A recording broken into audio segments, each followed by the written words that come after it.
আপনার এই যে সুমধুর সুরে যে আজানটা আসলে আমরা শুনলাম, আমি আমার শোনার পরে আমার মনটা একেবারে জোড়ায় গেল। পাশাপাশি কি করেন?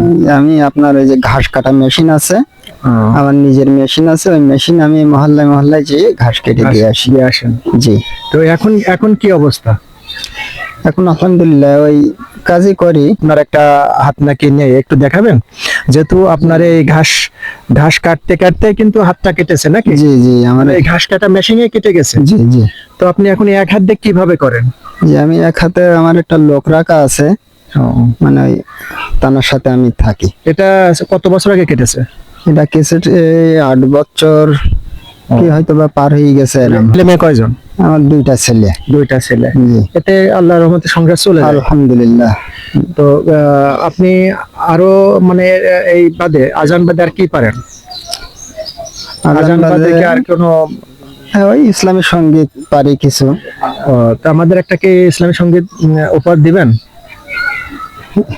ইনশাআল্লাহ। অল্প একটু, বেশি দরকার নেই, একটা দেন ইনশাআল্লাহ। তো ভাইয়ের মুখ থেকে তো আজান শুনলেন, এবার আমরা একটা তার ইসলামী সঙ্গীত শুনবো, আপনারা শুনতে থাকুন। ও আল্লাহ, আমায় তুমি নিয়ে যাও না, যেথায় শুয়ে আছে প্রিয় আল্লামা, যেথায় শুয়ে আছে প্রিয় আল্লামা।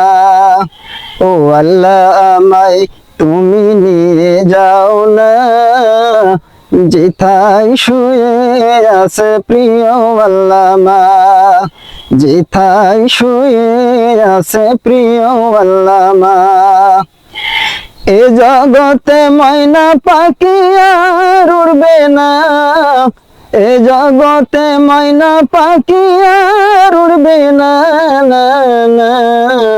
ও আল্লাহ, আমায় তুমি নিয়ে যাও না, যেথায় শুয়ে আছে প্রিয় আল্লামা, যেথায় শুয়ে আছে প্রিয় আল্লামা। আমার কানে সেই সুর বাজে, আল্লামা শুয়ে আছে সে আমেজে, আমার কানে সেই সুর বাজে, আল্লামা শুয়ে আছে সে আমেজে। আমাকে সেতাই তুমি নিয়ে যাও না, আমাকে সেতাই তুমি নিয়ে যাও না, না না। ও আল্লাহ, আমায় তুমি নিয়ে যাও না, যেথায় শুয়ে আছে প্রিয় আল্লামা, যেথায় শুয়ে আছে প্রিয় আল্লামা।